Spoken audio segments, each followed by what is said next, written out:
All right, I think we can start now. We do have quite a lot to get into over the next hour and a half. Hi, Bridget. Nice to see you. Nice to have you here. I see a few familiar names and in the chat. Um, Please, for those of you who might not know those operating in the space, please take note of the names being shared in the chat. These are the people doing the work. These are the people that we will do the collaborating with across the next few months on the project. So really happy to have you here. I am incredibly excited to be getting this conversation going. I was saying to a colleague of mine the other day that the downside of COVID and working from home is that so often you don't really have anyone to bounce your ideas off of. Well, maybe sometimes I can speak to my parents, but my mom, bless her cotton socks, still doesn't fully understand what I do. So often you're just talking to yourself and you get to a point of thinking about these projects where I wonder if anyone's even going to respond. I wonder if this is actually going to make any difference.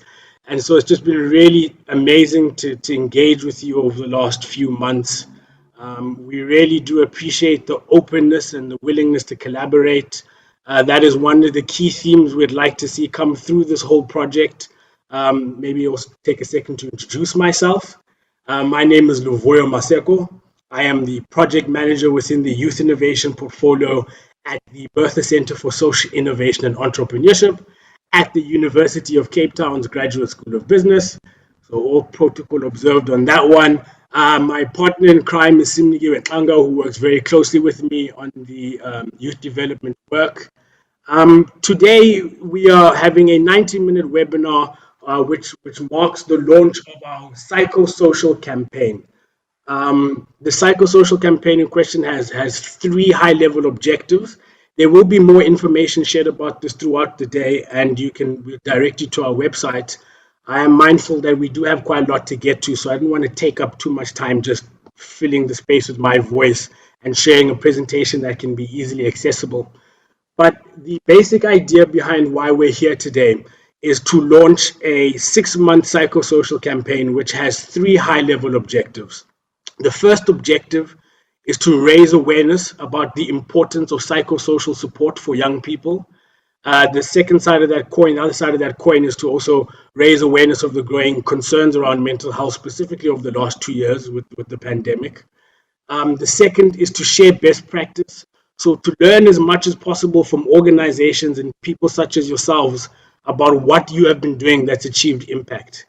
And the third, which we're still looking to explore, is to explore whether there are any policy level interventions that we can all be working towards that will make the delivery and uptake of psychosocial support and mental health services easier on the ground.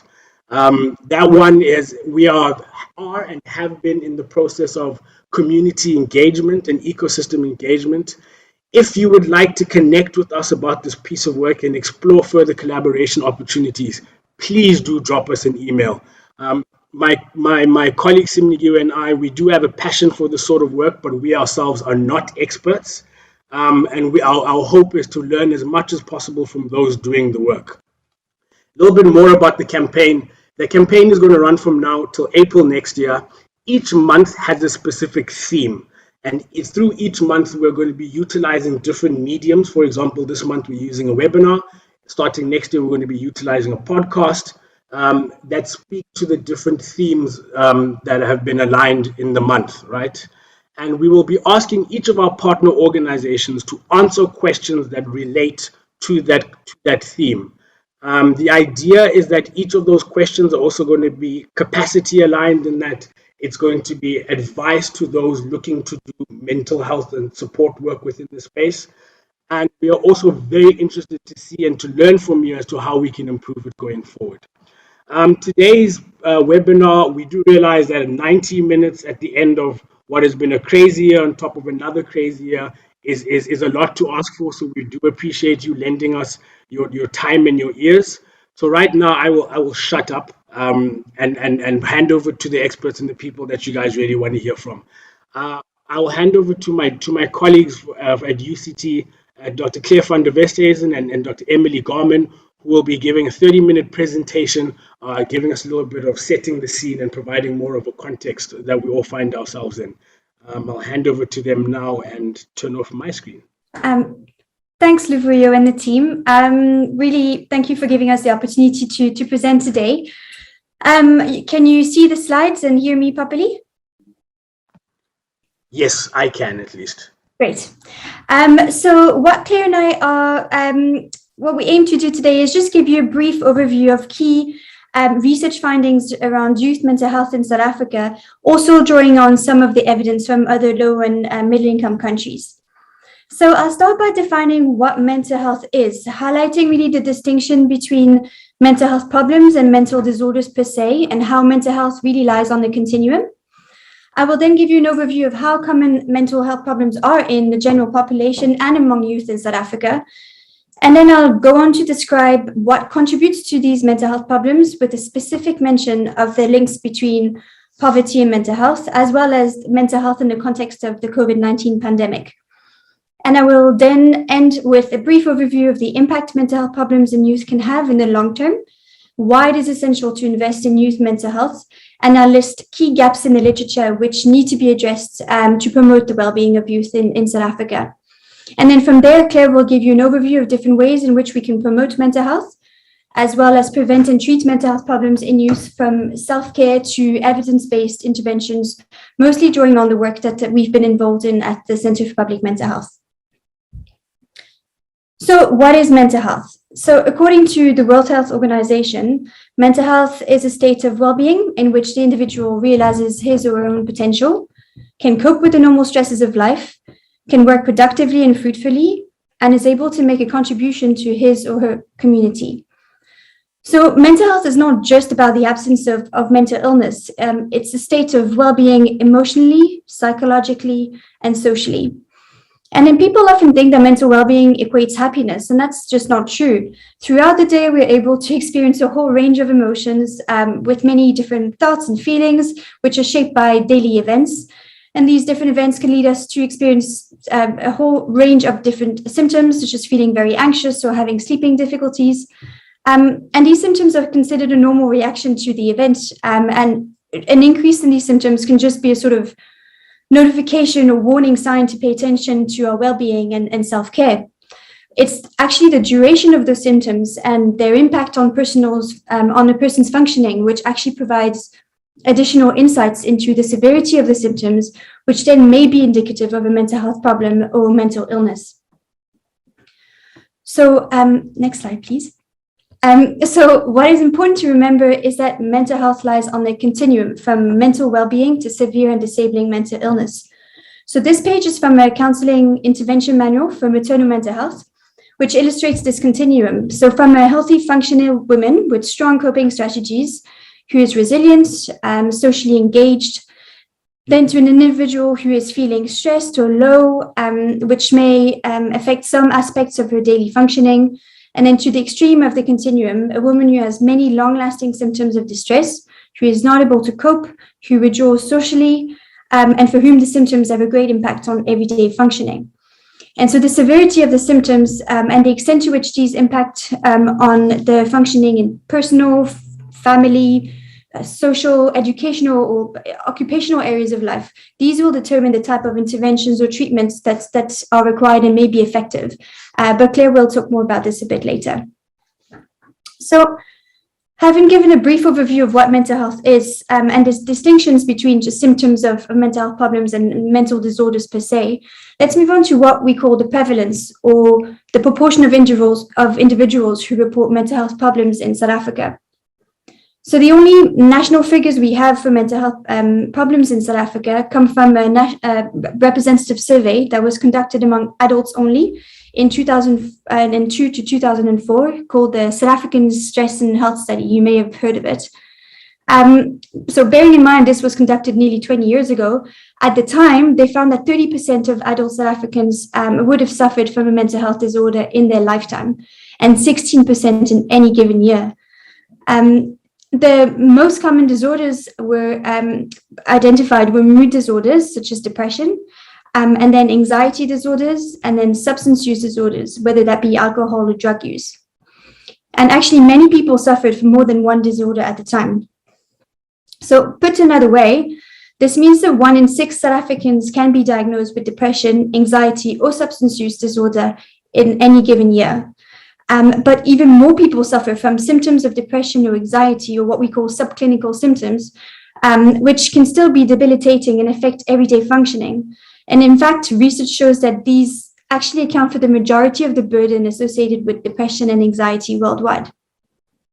So there's much less data available for young people or adolescents in South Africa, and even less that is representative of the youth in South Africa. So there were 2 reviews of sub-Saharan literature, actually, that have been conducted in the past. And an earlier review in 2008 focused on the prevalence of mental health problems among children up to 16 years old. And they reported that 1 in 7 children and adolescents experienced mental health problems or symptoms, and 1 in 10 had an actual diagnosed mental disorder. And then a more recent review, which was just published now, focused on adolescents between the ages of 10 and 19. And they reviewed the literature from 2008 to 2020. And they found that the prevalence to be even greater. They reported 27% had depressive symptoms, 30% had anxiety symptoms, and 21% reported suicide ideation. So that's basically thinking of taking their life. Interestingly enough, please go back to the previous slide. Interestingly enough, the majority of the studies included in this review were actually conducted in South Africa, which actually gives us a general idea of the extent to which youth are affected by mental health problems in the country.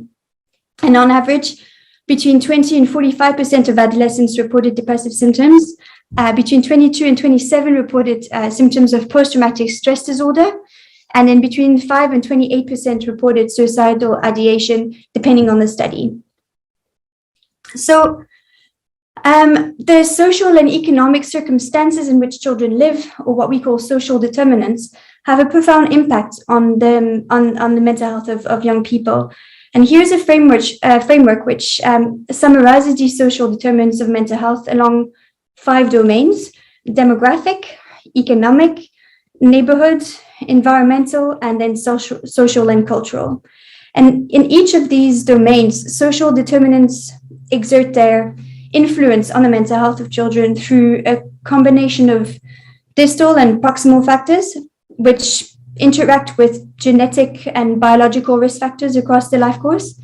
This means basically that early exposure to adversity or deprivation in childhood has significant impact on subsequent mental health. So, for example, at the demographic level, research suggests that children as young as 5 years of age are at increased risk of depression if they are among a minority ethnic group within their communities, and so at high risk of experiencing racism and discrimination. At the neighborhood level, it's well documented that witnessing violence or violence victimization are constantly linked to adverse mental health outcomes such as depression, anxiety, and post-traumatic stress disorder and behavioral problems. And this is also the case for children exposed to war or conflict or who have been displaced. And also, while we see peer relationships as providing adolescents with the opportunity to develop strong social connections and support systems, these can also make them susceptible to peer pressure and bullying, which then can result in low self-esteem and then depression, anxiety, and other behavioral problems. So what is important to note is that social determinants can and often do interact, leading to what we call cumulative risk among children who face multiple adversities. So, for example, children who live in poverty do not only face scarcity of material resources, but are also at increased risk of other adversities, such as violence and maltreatment, which then cumulatively increase their risk for a range of mental health problems. So I just wanted to focus on the economic domain in particular, and know that there's extensive evidence that certain dimensions of poverty, such as food insecurity, household education, household unemployment, are actually associated with poor mental health among children and adolescents. And a recent study that I conducted showed that education and employment were specific dimensions of poverty that were the most associated with depressive symptoms among youth aged between 15 and 24 years old. And this really shows how education attainment and employment status are really tied to mental well-being and the impact that can have on their self-esteem and psychological distress. And in fact, poverty and mental health and mental ill health interact in a negative cycle, and this cycle seems to start really early in life. So according to the social drift pathway, people with mental illness are also at increased risk of drifting or remaining in poverty through increased health expenditure, reduced productivity or stigma or loss of employment. So not only does poverty lead to poorer mental health, but this then reduces their opportunities and then increases their risk of lifetime poverty, hence the negative cycle. And I thought I'd illustrate the link between poverty and mental health by presenting two quotes from young people who were interviewed as part of a research project called Chances 6 that I'm part of. And both were young people living in economically deprived areas near Cape Town and attending youth NGOs. And the first explained that when a person maybe sees that there are hardships in the house, it does not sit well with them and then be depressed. And then the second young person highlights how stressful it is to lack financial means. And she said, you're not able to take care of yourself as a person because you're always waiting for money, because money is everything. That is the thing that stresses you the most, because you have no money, no job. You see, so those things mess one's mental health. And another example I wanted to give of an environmental factor impacting mental health is COVID-19, which definitely impacted young South Africans' mental health. The lockdown and other restrictions put in place to reduce the transmission are likely to have deprived children of nutrition and protection, as well as social interaction, and probably increase the risk of education delay and school dropout. And these points were also highlighted in the interviews we had with young people as part of the Chances 6 project. And I've put two quotes here to try and illustrate this. And the one emphasized how COVID-19 had an impact on well-being through food insecurity, by saying a lot of people were breadwinners, they had jobs, people who were supporting their families. Mentally, you see it ruined people, like people went through depression because of COVID-19. And then the second person also explained how the lack of social interaction had an impact on her well-being. And she said, I felt very bored at home, because I'm an outgoing person, so I felt very bored. I felt drained because it was just me in my room whole day. And at times I felt like this is unnecessary, this lockdown, and it keeps us away from our friends, our family and relatives. So I felt very down in my spirits, I would say. So really this just shows how the impact that even environmental factors can have on youth mental health. So they don't necessarily need to be proximal, even distal factors such as a pandemic can have a really large impact on youth mental health. So what is the impact of poor mental health in adolescence? Well, first, 75% of adult disorders begin during adolescence and youth. So mental health problems in adolescence are actually likely to have long-lasting effects into adulthood. And second, common mental disorders can affect lifestyle choices. For example, with depression, young people may not have the motivation to eat healthy food or exercise. And young people who experience anxiety may start using alcohol or drugs to feel calmer. And these choices can lead to poor physical health in the long term, such as suffering from heart disease, liver disease, or hypertension. And there's also evidence that young people with depression are more likely to engage in unsafe sexual behavior and are more likely to contract an STD like HIV. And then finally, studies suggest that mental health problems are associated with poor grades and school adjustments, which results in poor academic achievements. And children with behavioral problems are also more likely to struggle academically and are less likely to complete school. So the young people who disengage with education are then more likely to engage in substance abuse and are at greater risk of depression and suicide ideation. And they are then also less likely to be economically active in adulthood, thus repeating the cycle. So in sum, health and well-being are necessary to support physical, social, and emotional development during adolescence. May you click the next slide? Thank you. So it really is important to support their physical, social, emotional development during adolescence, and these include the acquisition of emotional or cognitive abilities for independence, completion of education and transition to employment, and the formation of lifelong relationships. And mental health problems arising at that time could impact opportunities for education, leading in turn to poor academic and poor employment prospects, And then that can then determine also the health trajectories along the life course. So really investments in adolescent health and well-being bring benefits today, but also for decades to come and for the next generation. So there still remains several gaps in the research to be fully able to prevent or treat mental health problems and promote mental health and well-being among youth in South Africa. So first, many of the studies conducted in South Africa use screening tools to identify the proportion of youth with varying symptoms or of mental illness. So we don't actually know the proportion who have an actual diagnosis of mental disorder. And also most of the screening tools have been developed in high-income countries. And despite careful translation and adaptation, they may not actually be that culturally relevant among the different populations in South Africa, and so may not actually provide an accurate picture of the burden of mental health problems in the country. And then second, most studies are what we call cross-sectional. So they assess symptoms once, like a snapshot, which doesn't really help understand how symptoms develop over time or which factors actually predict the development of mental health problems.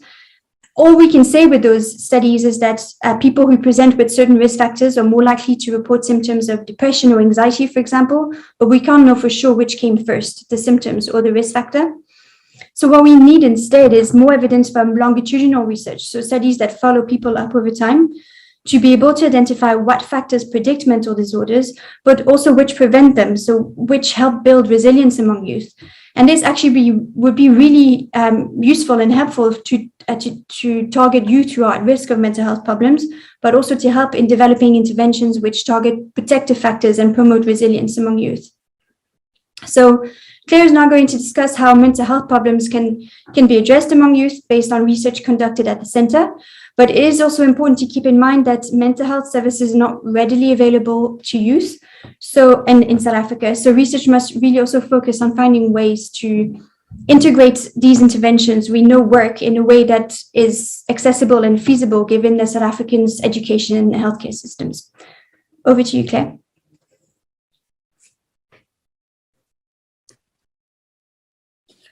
Thanks so much, Emily, and thanks again to Labria and team. It's great to be here and be able to chat to all of you. So I'm going to take over and talk about addressing mental health problems. And I thought I'd just first start with this, what we call the Continuum of Care model. So I'm going to give you just a few examples of what we can do. So if you look at this model, we have mental health promotion is kind of the first step. So this could be very broad interventions that I'll talk about just now. And then we move on to prevention. So when it comes to prevention and we talk about universal prevention programs, this could be sort of a school-based program that teaches kids basic skills to manage their emotions, and this could improve their mental health. And we call it universal because we just deliver it in the school to all the kids that are there. So that's kind of universal prevention. We're trying to give them skills to prevent them from developing mental disorders. And then if you move around on the model, we've got the next one is selective or targeted prevention. And that would be if I went to a particularly high-risk group. So I know this group, say of teenage mums or maybe of children who are living in refugee camps, and we know that they are more likely to have mental health symptoms than the general population. So if I took a program specifically to them, that would be a selective or targeted prevention program. And then we move on to the indicated. So indicated means I screen people and I know that they already have some mental health symptoms. So with indicated prevention, I know that they're already experiencing some symptoms and I'm trying to help them with those symptoms so it doesn't progress to a full-blown mental disorder. Okay, so I'm going to give you a few examples. I'll give you some examples of broad societal interventions. I'm going to speak about two projects that are universal, hashtag and HAT, and I'm going to move on to the STARS and ASPIRE interventions. Okay, so when we're talking mental health promotion, there's so many things we could do. I think Emily's slide on the social determinants really showed we could target a number of different factors at different levels, in society, communities, neighborhoods. So, a couple of the things that possibly have shown promise, something like an urban upgrading intervention with streetlights or upgrading of living conditions. There's a couple of studies, not very many, that have looked at mental health, and it does seem like that is a promising intervention. We can also look at recreational opportunities in communities, especially for young people. You know, if there are sports fields available, if there are parks where people could go and walk and run and play, that has been shown to actually have a good impact on mental health. Very few studies have actually looked at child and adolescent mental health, but definitely it does seem to work in some situations for adults. And we can also think of other interventions such as violence prevention, you know, trying to prevent gangsterism in communities. That can also have an impact on mental health. But let's move to universal prevention. And I'm going to talk about two projects. Well, the first initiative is Helping Adolescents Thrive. And this was a joint initiative between the World Health Organization and UNICEF. And it was quite a broad project. They ended up bringing out a toolkit that definitely included some of these broad interventions I speak about with mental health promotion. But I'm going to focus on the universal prevention aspect of HAT. And that has now become reality in health action in schools for a thriving adolescent generation, or hashtag. And that's actually a school program that's been developed. So the overall plan or goal behind HAT was to positively impact health across the lifespan by trying to promote emotional well-being, promote mental health and functioning, and prevent mental disorders, risky behaviors, and things like self-harm or suicidal behaviors. So my colleagues at Stellenbosch University, they're at the Institute for Life Course Health Research.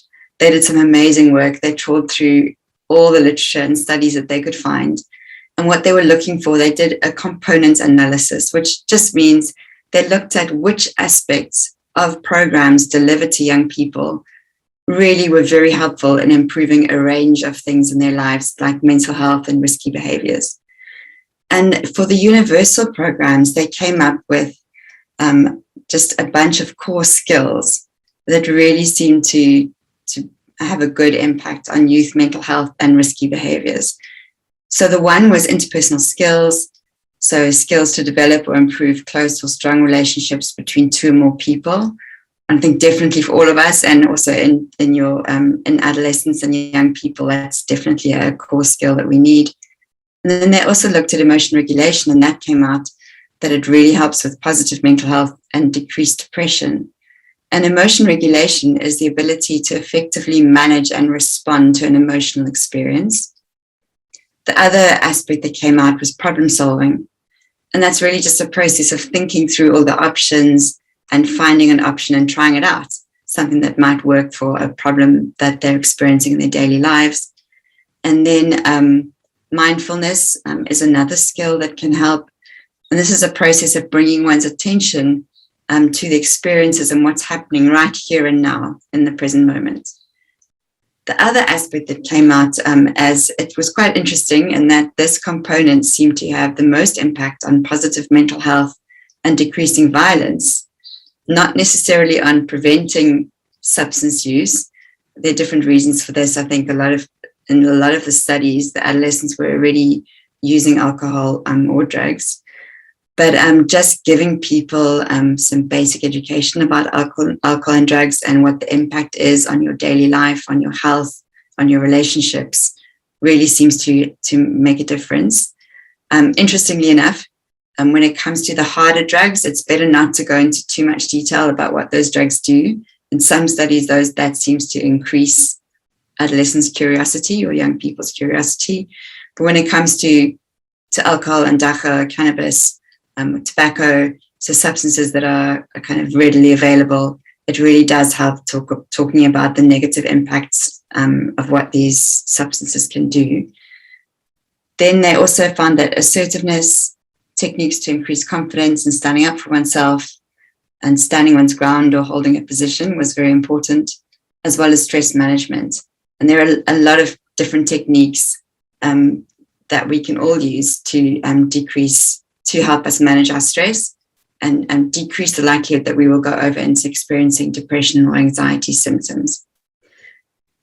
So as I said, that was part of the Big Hat project, but this has now been taken and implemented in schools.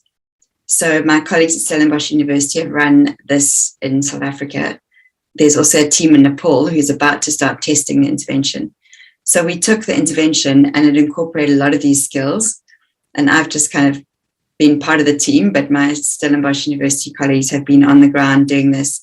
And they also had a component where they taught teachers a bit of self-care, a bit about mental health, and also how to talk to adolescents and talk to young people in the classroom. And across the board, I think we've had a few studies with adolescents, and a lot of them say, just please teach adults how to talk to us and how to deal with us. So they really seem to sometimes have problems with the adults in their lives. So I think we should all pay attention. When it comes to indicated prevention, then I'm going to talk about the STARS and their SPIRES study. And as I mentioned, this is when we screen people and we find that they are at risk, that they do have some sort of symptoms. So I'm first going to talk about the STARS study. So this was the development of sustainable technology for adolescents to reduce stress. This is a World Health Organization-led study, and they were just doing, they were in a number of countries. They were in Jamaica, I think they went to the West Bank and Gaza Strip, and they were in South Africa, and we helped out in the South African leg. And it was really, they were looking at preventing psychological distress, which is a state of emotional suffering associated with demands and stressors in daily life. So they were looking to develop some sort of technological intervention. And they did quite a bit of work, and it came out that things like, something that could be delivered on a smartphone was quite acceptable. So we know that for children and adolescents, it's very difficult to get treatment for mental health care in a number of countries, sometimes because it's not available or there's no sort of specialized mental health professionals, but also sometimes because they don't really have much control over their own lives. They very much depend on adults or their parents to facilitate access to treatment. So there's more and more people looking at this, that we're looking at technology in combination with brief psychological therapies. And in the STARS study, it seemed that a chatbot or videos and sort of conversation on the cell phone was one of the best strategies. So I just want to give you a little bit of an idea of what a chatbot looks like. So this was a very early chatbot. We did end up developing it later. And for South Africa, we had a completely different little icon, and we called the chatbot Chummy because it's in Xhosa and Afrikaans. It kind of meant, my friend. So I'm just going to show you quickly what the STARS bot looked like.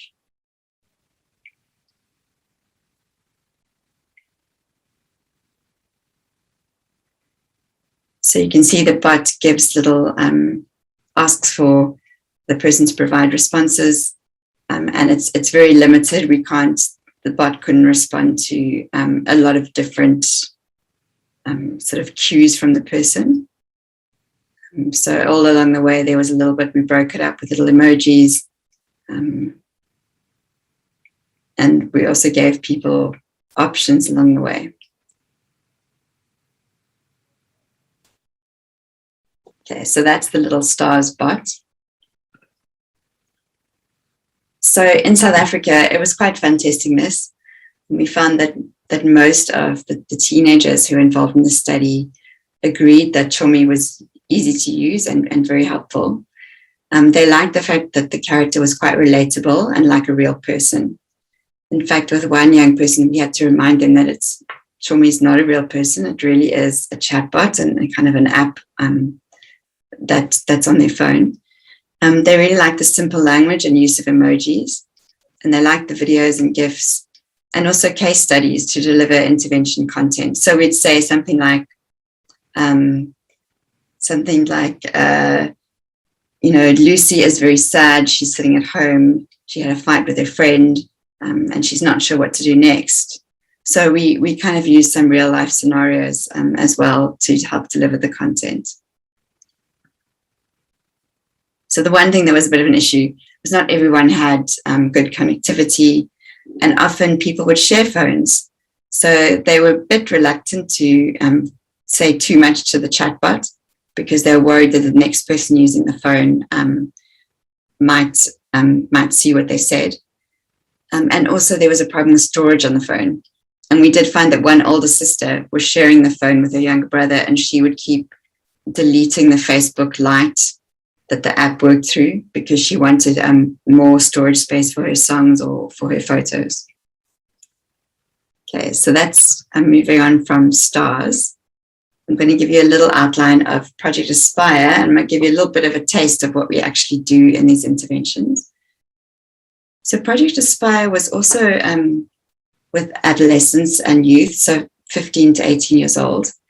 And it was an indicator intervention. So we screened people for whether they had symptoms of depression or if they were using alcohol at risky levels. And then we offered 3 to 4 sessions. So for those who had depression symptoms, we offered a bit of behavioral activation, which I will show you in a little bit. And for those with risky alcohol use, we applied some motivational interviewing style or skills.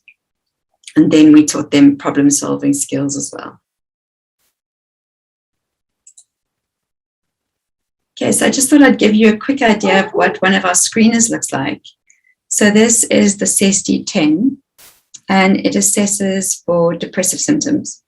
So we introduce it by saying, below there's a list of ways you may have felt or behaved. So please indicate how often you have felt this way during the past 2 weeks. And we asked them to choose an appropriate response. And you can see it ranges from rarely or none of the time, right through to most or all of the time. And then some of the statements are, I was bothered by things that usually don't bother me. I felt depressed. My sleep was restless. I was happy. I felt lonely. And we just asked the young people to think back over the past 2 weeks. And then decide really or none of the time, some or little of the time, occasionally or moderate amount, or most or all of the time. So what does this score mean? It means that if someone scores 10 or above, we say that they may be at risk for having depression. This is not a diagnosis. This is just something that we say, okay, you're experiencing quite a few depressive symptoms. So would you like to be part of this intervention? We're going to offer some counseling and see if we can help you with that. So that's one of the screeners we use. And then for alcohol, we also have a set of questions, and that would put people into various risk categories. So if they're low risk, they're not drinking at all, or they're only drinking a very little bit, especially for the 18s and up, definitely not below that. And we would provide them with education because they're just low risk. But if they were above that, or if the young ones were drinking at all, we would go on to provide an intervention. Okay, so this is just an example of one of the counseling manuals that we use.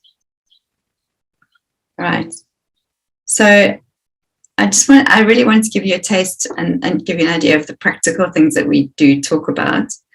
So when we train our counselors and when we think about someone who wants to change their behavior, like alcohol use, say someone's using alcohol, binge drinking on a weekend, having like 5 or 6 drinks, maybe more, and their mum is starting to get upset with them for their coming home late. So they're really experiencing a whole lot of problems. They had a fight with a friend, they don't remember it the next day. So then we start thinking about maybe they want to change their behavior. But when we want thinking about behavior and behavior change, there's a number of different stages we can move through. So pre-contemplation is I'm not thinking about changing at all. My alcohol use is fine. I was just having fun with my friends. Everyone's drinking at that level. I don't need to change. So that's pre-contemplation. Contemplation is when you'd be saying things like, well, I don't really remember what happened last night. I'm starting to get a bit worried. And my friend said that they're also concerned and, well, maybe I should do something about this. That's contemplation. And then when we get to determination and action, those are people who are really thinking about changing. They said, I really need to do something. And they start to make a plan to do something. And then they move on to maintenance. And people can change stages at any time. They can kind of go out of the model and get back in at different stages. And that's fine. If someone goes back on their plan, that's fine. They just need to try again. So this is what we use when we think about behavior change. And then we use motivational interviewing, which is really a style.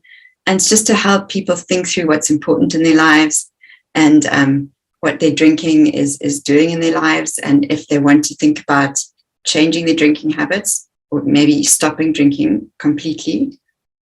If they're at pre-contemplation and they stay there, then we do just give them some education and we leave it at that. But we do try with motivational interviewing to move people through the stages of change. So from pre-contemplation to contemplation, and explore what change would look like for them and what their motivations are for changing, and then would help them develop a bit of a plan. Something like, basic steps. Like on Friday nights when my friends come knocking on my door to go out with them, I'm actually not going to be at home. I'm going to go visit my cousin and we're going to watch TV together or something. Okay, so that's motivational interviewing. Then something like behavior activation, that's exploring how what we do affects how we feel. Okay, so we just know that everyone feels stressed at times, but stress can push us to take action. But if we have too much stress, it can actually paralyze us.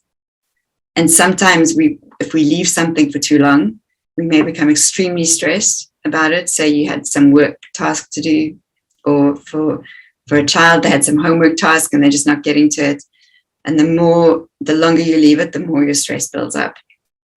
And that could just be really unhelpful because you do become paralyzed.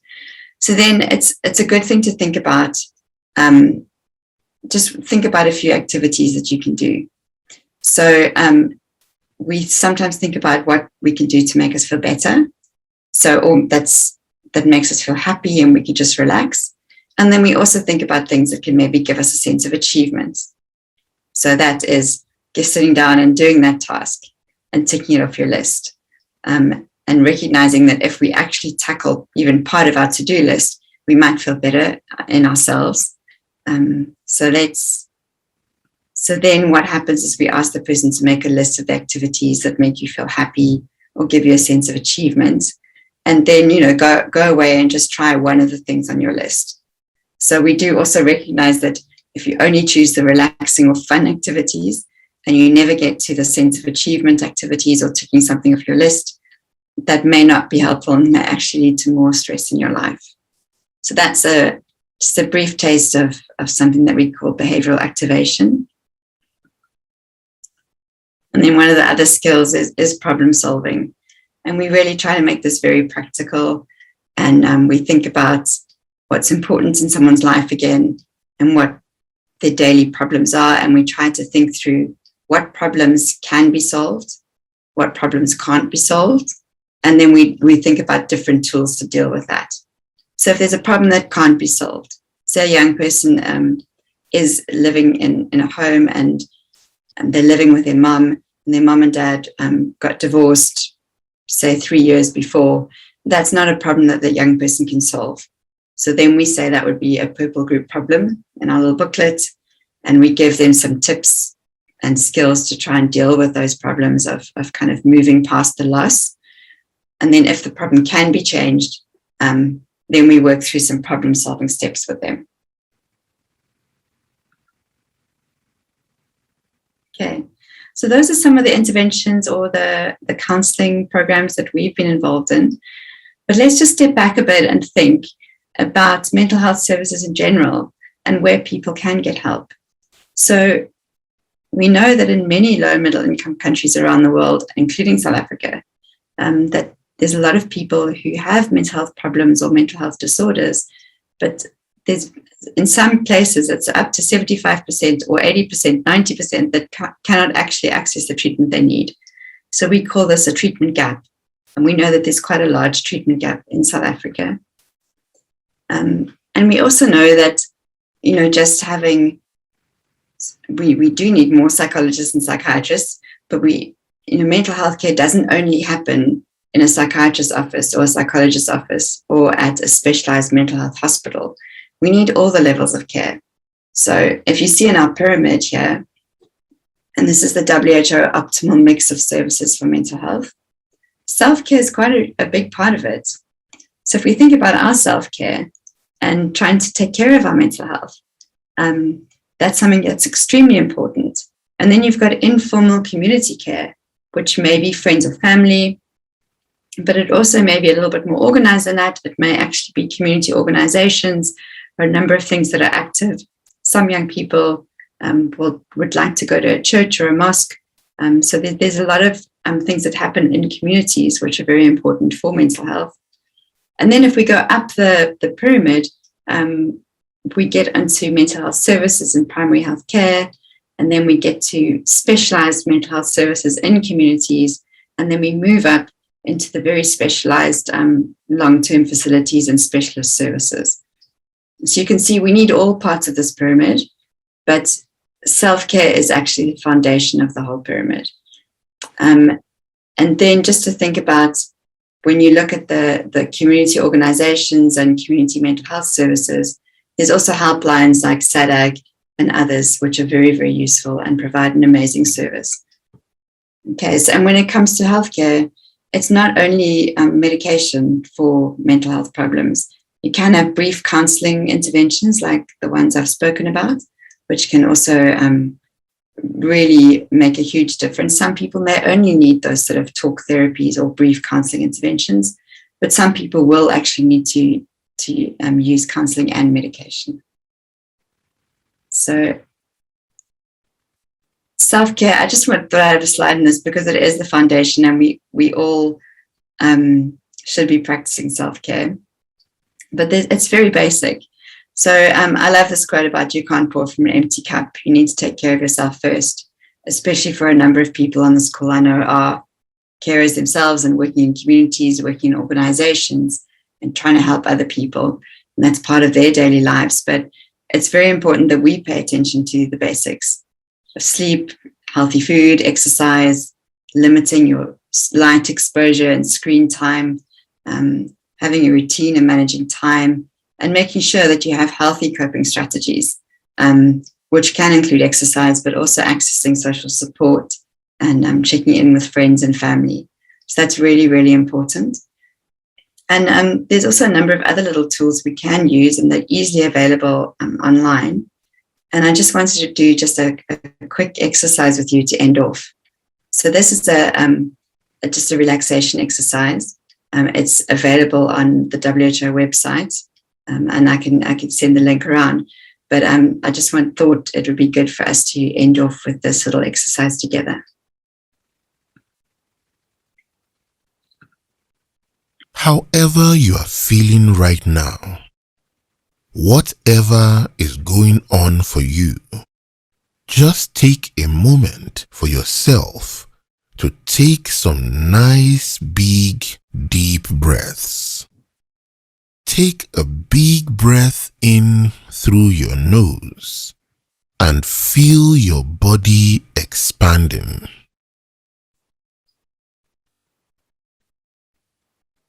Breathe out through your mouth and feel your body soften as you let go of the breath. Let your body guide the length and speed of the breath. Now put your hand on your belly. As you take a big deep breath in, notice how your hand moves up and your belly expands. As you breathe out, notice how your hand and belly moves in as the air moves out of your body. We will now slow down your breath.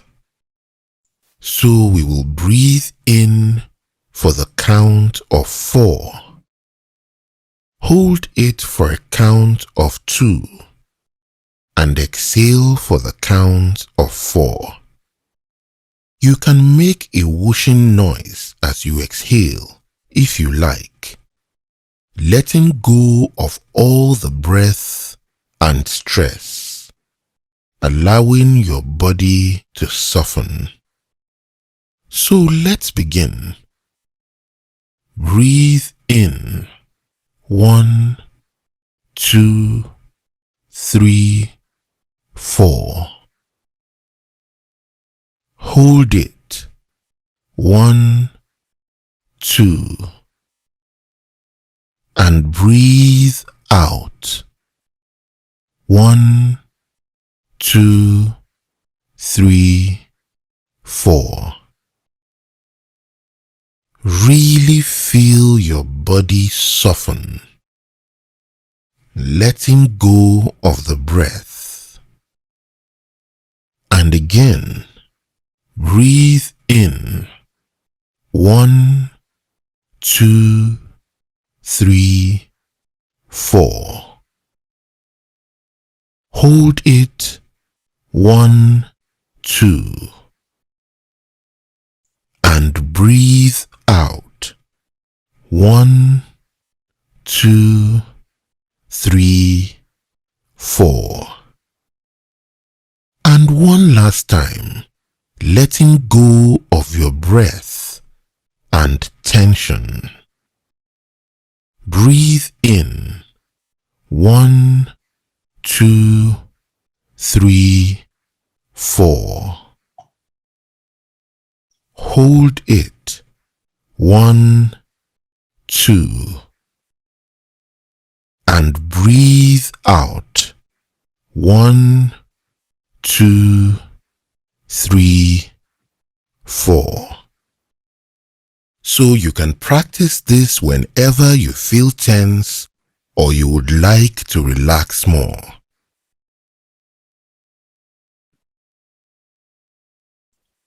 All right, I hope everyone enjoyed that. I think it is quite a slow practice. I found myself really battling to breathe in for that long.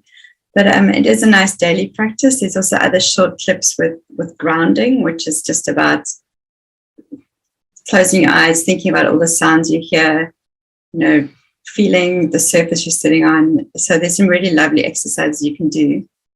But I just wanted to say that the work that Emily and I have presented is based on the labor of a whole lot of amazing people. And we've got some of their pictures up here. And we've also mentioned their names and some of the funders.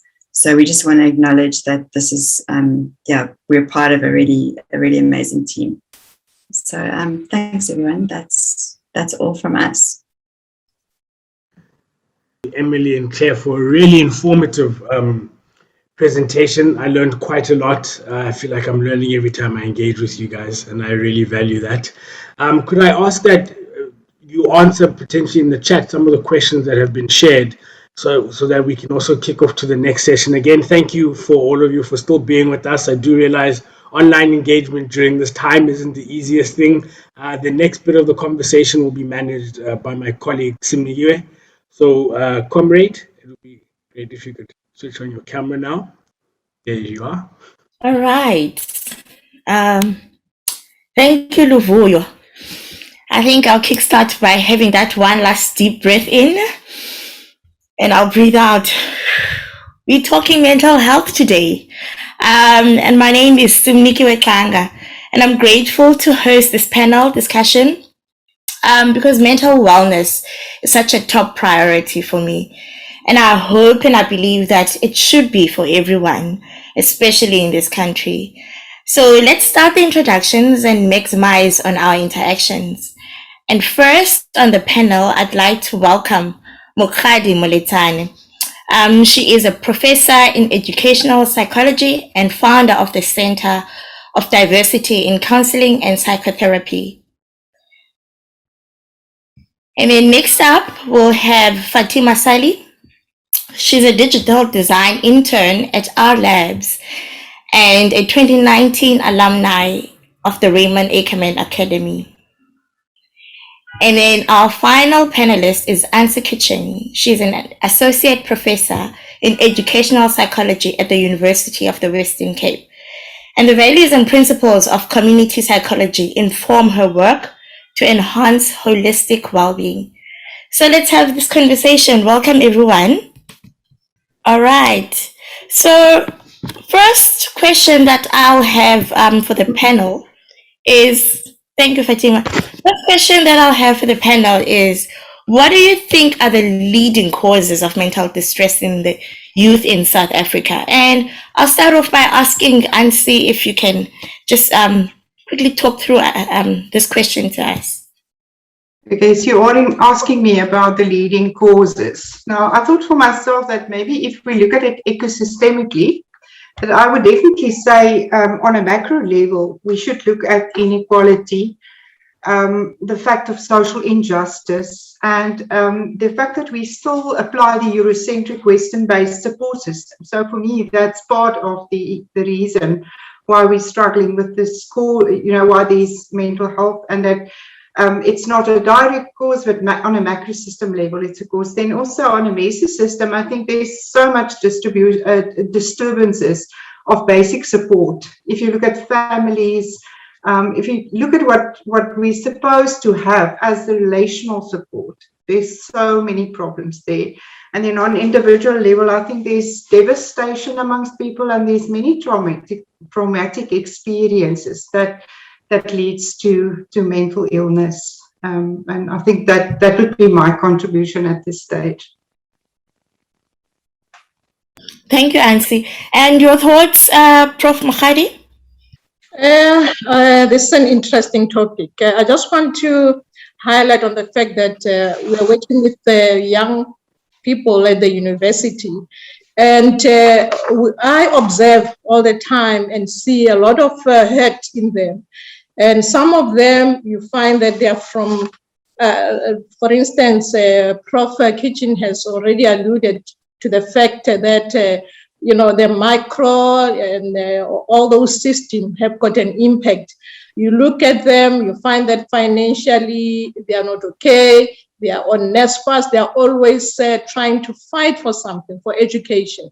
So I should think, these costs, there are so many causes that can cause all those psychosocial effects. For instance, with regard to COVID-19, when the university closed. So I had so many students calling and trying to contact me, saying that they feel alone, their parents are sick and all those stuff. So, and some of them don't even have medical aids, don't have even finance. So, I should think as a nation, we are just going through a lot, and we need to, there's this economic element as well that is contributing, because some of them couldn't even get access to psychological services, because we have what you call psychological services on campus. But if the campus is closed, so they didn't have anywhere to go. So let me just stop here. I'll see what we can talk as time goes on. Thanks, Mukhadi. And to hear from the young person herself, Fatima, I'd like to welcome you to share your views as a young person. Hi everyone. So a common distress in my community is definitely divorce parents and experiencing hectic life changes, failed relationships, and the fear of not having a successful future, or even just finding stable employment in South Africa is a massive stress. Thank you for sharing that. Some great insights coming through. And following on that, do you think mental health amongst our youth is being adequately addressed? And what do you think are the long-term consequences of inaction? So this is definitely a topic that many people shy away from. The long-term effects can lead to worsening of mental health or lead to other disorders. And the sad part is that they are most likely to grow up to be unhealed adults due to unhealed and emotional trauma. Thanks for sharing that. And your thoughts, Prof. Mukhadi? As far as the youth is concerned, there's a whole lot of competition. So, and you find people, they want to compete because they want to boost their families. They know where they are coming from. So they're trying to do all they can so that their families, they can take along their families with them. to go up the ladder. So I should think we are faced with this kind of competition. Sometimes it's not a healthy competition. And as you can, look at what is happening on TV, so people they have got their role models. So they just want to be somebody who's on TV. So our youth are really having this kind of pressure, which is not a normal or a healthy pressure. So what do we do as a community in this regard? So we have to ask those difficult questions. Indeed. So following on what you've just said, I'd like to actually ask Fatima, how does she, or how in her experience, does she view mental health? So Fatima, in your experience, do young people view mental health as different things? What are the myths around mental health? So in my experience, young people view mental health in like a negative view, and also they fear to be viewed as a weak person by their peers. Like if they, express how they feel, or if they're going through something difficult at home or within their relationships, or, just at work.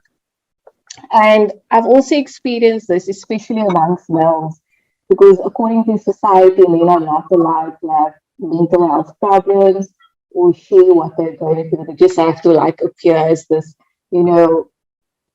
this macho guy or whatever the case may be. So they definitely don't speak or open up about what they're going through. True, and a lot of the times there is that stigma, and especially in a country like South Africa, with diverse beliefs, or diverse people, there's a lot of myths around mental well-being. Prof. Kitching, how, in your view, in working with communities, do you say some of these myths have been exacerbated? I think it ties in with what Fatima said, and that is that we are still considering mental health as something that has to do only with our mental illness. So it's almost, for me, that almost a generic kind of myth that it has to do only with illness. And my question that I ask myself often is, if we change the paradigm and we shift it towards mental well-being, and thinking more well-being than illness. So part of the myth that I see amongst young people is that they think, if I'm not ill, I'm well. And for me, that is then to understand that being ill and being well is on a continuum, two ends. And if you feel better about yourself, you're not necessarily well, but if you work on your well-being, it will make sense for you to challenge the things that makes you ill. So for me, it's that change in the mindset of the young people that we need to see, and it may be address all the stigma, the macho feeling, that if we can focus on well-being, it's almost like easier. Then in the process, address our ill-being so that we can get well. I hope it makes sense. I'm talking in circles a bit. It does make sense. It does make sense, Nancy. And on that note, I wanted to get a sense from Makadi. When we're looking at different spaces, even when we're looking at South Africa, there's rural and then there's urban areas. So if one were to look at the difference in these spaces, in your view, and having done intense work in indigenous knowledge and approaches, could you share some of these concepts with us on how we should look at how mental health is viewed in the different spaces that we find ourselves in? Yes, this is a very interesting question, because as somebody who's, I'm an African, or, so in South Africa, or maybe psychology is based on Western beliefs. And as we were trained, everything, all the theories were based on those Western beliefs. So this training is very, very interesting. But sometimes when you go to the rural areas and try to intervene or, apply theoretical or maybe psychological skills, people don't understand. So my question is, as we are dealing with mental health, we're looking at it from the Western point of view. Hence, South Africa, we have also indigenous knowledge, African knowledge. So my question is, what do we do? So in this regard, sometimes when I'm in class presenting all the theories, students are challenging, especially since, feast must fall. Students are asking very serious questions. Is this education relevant to us, and so forth? And when I think about it, when, I use a bit different, methods when I'm dealing with children in school in the rural areas. So the method that I'm using for therapy with those children has to suit their background. So I've learned a whole lot by interacting or providing services to children and parents who are in the rural areas and those in the urban areas. So, and my concern is we are only teaching content from the Western point of view. When are we going to learn and trying to include the other kind of knowledge?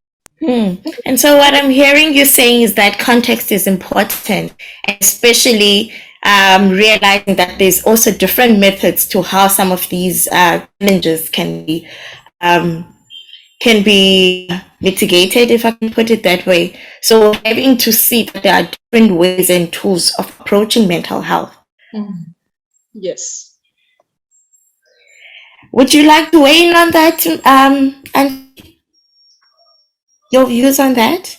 Yes, it is very interesting. And I mean, I am, as a person, also trained in the Western indigenous, the Western psychology, and then coming into a community where the majority of people that you work with and you engage with come from a different understanding maybe of it. I just realized how important it is that you really try and understand before you move ahead, and that you don't put your perceptions onto people. Because if you start reading, also I've read some things on diverse cultures, and then I realized, although I'm registered for quite a while as a psychologist, I still have so much to learn from, like my colleague from Khadi, to learn more about how I can better understand. And what is actually then becoming fascinating to me, that in a community you can do so much more if you open yourself up to the diversity of the cultures. And I think it's so important that we hear young people's voices, that we give them agency to say, this is what works for me. And then we go with that, that this power, I've read about someone who talked about the power distance, or to making this power distance between the professionals and the people in the communities who need the services, that we challenge these power distances so that we can get together and see what is working within a particular context for us to be well, in the way in which we understand wellness within the various different cultural contexts. So yes, I absolutely agree. There's quite a lot of work to do, and I believe conversational spaces is contributing to it. So that's why today is important. Thank you. On that note, you just mentioned spaces. I just want to unpack a bit more. How do we create safe spaces for young people to talk about their mental health issues? And when should we begin to have these conversations with young people about their mental health? And I'll start with Fatima. So like I said, that I'd suggest building a trusted physical space, like an organization that educates, offering the necessary skills like interactive activities on prioritizing the importance of mental fitness and personal development. That's a great suggestion, and spaces are indeed needed. And if I were to ask you more on this, would these spaces, where would these spaces need to be? Would they need to be in places where it's within reach? Where, in your view, do you think these should be made, these spaces? Definitely within schools and like work spaces as well. It's important. Like for adults, it's also very important to have like a safe space, and also to speak to someone they can trust. That's like really important. So Great. And do you think there's a specific age or a time when a young person is growing that we should have these conversations? I think like from 12 years would be suitable, where they can understand. Mm-hmm. Yeah. Thank you. I do agree with you in terms of having those spaces that are made for young people to engage. And I'm just curious also to hear from Makgadi on her views on what are her thoughts, what are your thoughts on the spaces that should be made available? And how do they look like? Yeah, I should think, as adults, we have to listen. We have to listen to the young people. We mustn't just shut them down when they want to talk. So you'll never know, because some of them, they are embarrassed, they are afraid, they experience things at school somewhere, but they don't want to, they're afraid to disclose. So if you create that space that a child can be able to talk to you freely without judging the child, then they will open up. And we don't just have to say that we know. We don't know. We sometimes have to learn from those children. So, and we don't have to impose. We cannot just impose, but let it be. The children must be themselves. Moving to adolescent stage, it's a very, very difficult stage for those, because I heard Fatima saying from 12-year-old. So that is a very, very difficult stage, because they are, growing up, everything is changing, thinking is changing, body is changing. So they've got so many questions. So in this regard, I should think we have to make sure that we listen to them, because that's where some of them give up. Most of them, they give up, they commit suicide, because there's no one who's listening. So I should think, let's just create those spaces, whether in the communities, whether in schools, whether in class. For instance, at the university, you find that maybe after class, one student will write an email, can I see you, can I talk to you? So sure, and some of the university students are married women. They'll just come to our office and just cry. So, you can feel that, or you can just, that these people are going through something. I'm not just standing there as a lecturer, but they see me as somebody to talk to. So let's create those spaces everywhere we are. Mm-hmm. Indeed, thank you for sharing that. Ansi, I would like to unpack a bit more on the conversations and the way it is delivered. In your experience, have you found that it's of importance how one talks about mental health, or when starting that conversation, whether it's language issues or the terminology, or how that mental health is viewed by those individuals or those young people? If I may say, I think the two of us met through a well-being initiative, and that's how we met. And I think for me, it's important that we, as I've spoken about the ill-being, well-being continuum, and that we maybe lay the groundwork by starting to talk to young people in the various communities in a way that they understand about well-being and a quality of life. Then we open up a baseline space where we can bring in mental health issues, because for me, that was something that I saw in the space that we met, that when we create that space where they start talking and understanding, why must I care about my mental health? I must care about my mental health because I must be well and I must have a quality of life. There's many factors that challenges the quality of life of many young people in South Africa still at this stage. But amidst that, you can do something like we've done the exercise now, and no matter what our context is today, we enjoy that exercise and we could use that. So for me, it's starting those conversations very young. I think it can start at early childhood level, although it's a difficult conversation because you have to try and bring in the language. But if we can change the language, what I've seen teachers starting to use well-being language, started to understand their learners better, because they would say, now I understand why I have to tolerate this child that's even on drugs.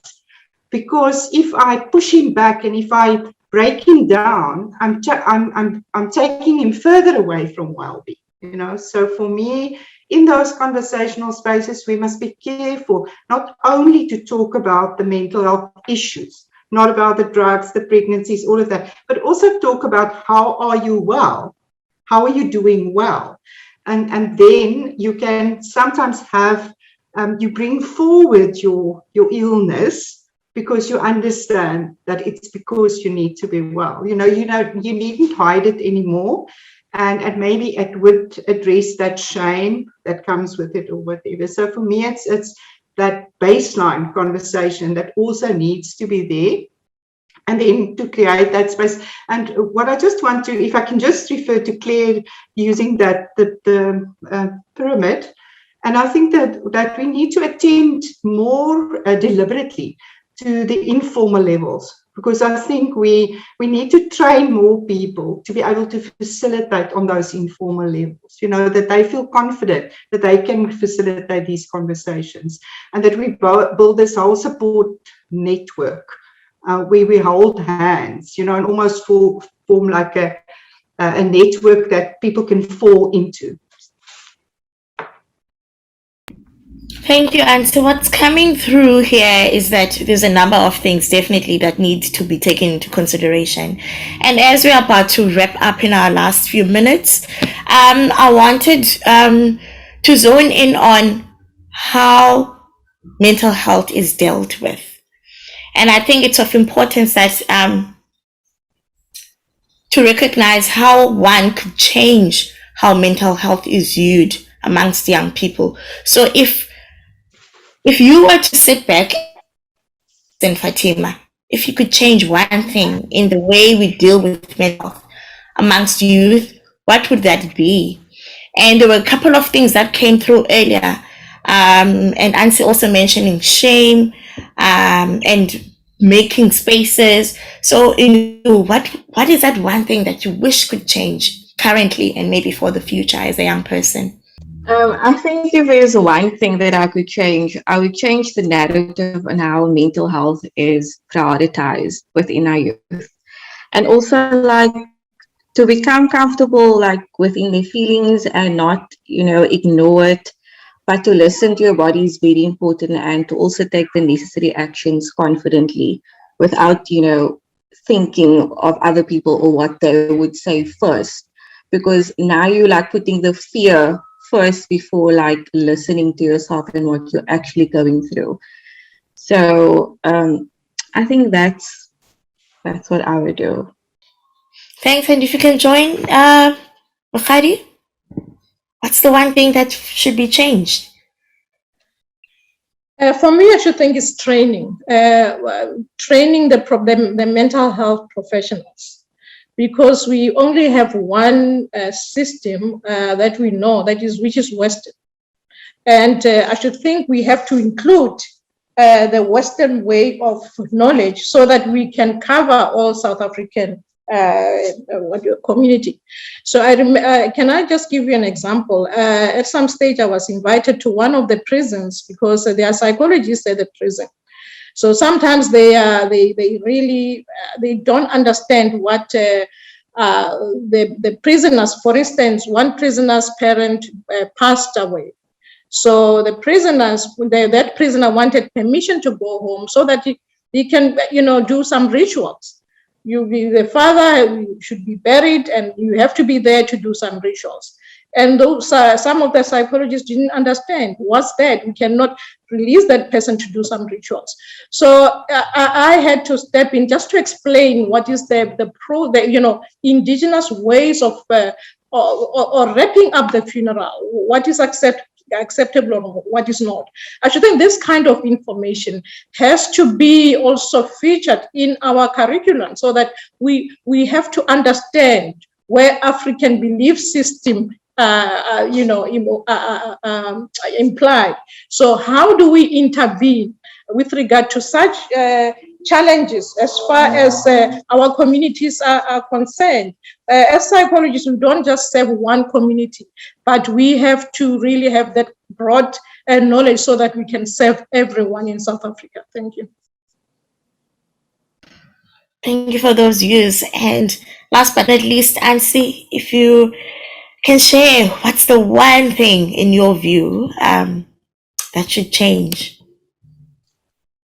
I think for me it is like young people and even younger children really taking agency for their own well-being, because they can, if you guide them in the right way. And I see that someone has mentioned that schools should play a very important role. I think it is schools, but all of us, then from different perspectives, taking hands to really insist on spaces for enhancing mental health and well-being of young people, so that we all collectively become agents together with the young people. We help them to take their own agency, but we support them. And then we advocate for it all the time, because you mentioned language. And I do believe if we keep using the language and you keep insisting, for example, that our schools become centers of mental health and well-being, we had the health promoting frameworks and all of that, but what does it look like on the ground? Does it address the needs of our children? And if not, what can we do differently? Wow, this is so powerful. And I think when I look at and sum up what you have contributed in this conversation, and especially the things that pop in my mind, our narrative, training should change. Everyone should become change agents, and language is also of importance, and how all these different things tie in together in a systems perspective, if we look at it that way, because ultimately people do have challenges with well-being, and if we're all coming together with our different knowledge systems, then it's something that can be viewed as not a stigma anymore. And any final words on your end when it comes to just overall the drive towards mental health or mental well-being? Any last final words in your view?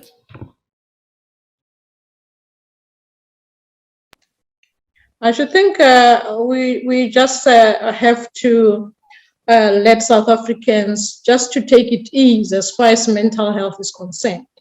It has been stigmatized for a long time. It's just like any other, physical health. So we have to really be comfortable to share and talk about it and laugh about it. So because usually people are scared when somebody say we're talking about mental health. Let's just embrace it, learn, and share our experiences so that it can be acceptable. Thank you. I was going to make that cardinal sin of being online again and speaking while the mute button is on. Thanks again for everybody for joining us today. The importance of this was to create space and to set the scene that the campaign will fall a part of. Please, over the next few days, please do reach out to us. There is no conversation about this that we're not willing to have. We are going to be releasing content coming up across our social media on the 10th of this month. Across this year, we are very much still dedicated to as much ecosystem engagement as possible, with the hopes of launching with a lot of content next year, probably February time, just to also give people a little bit of time to settle back into the year next year. Thank you once again for all being here. If there are anybody within your networks who you think we should be connecting to, then please do share their details with us. We will be sharing the summary of this conversation in a shortened webinar format online on our YouTube page, and we'll also make sure that we look to share the contact details of all of those who've been part of this conversation with each other. I've seen that there's already been a few people who have shared a little bit about what their organizations do. Thank you so much for joining us today. And a massive thank you again to our presenters and everyone who shared their expertise. I feel like that goes without saying, but it should be said.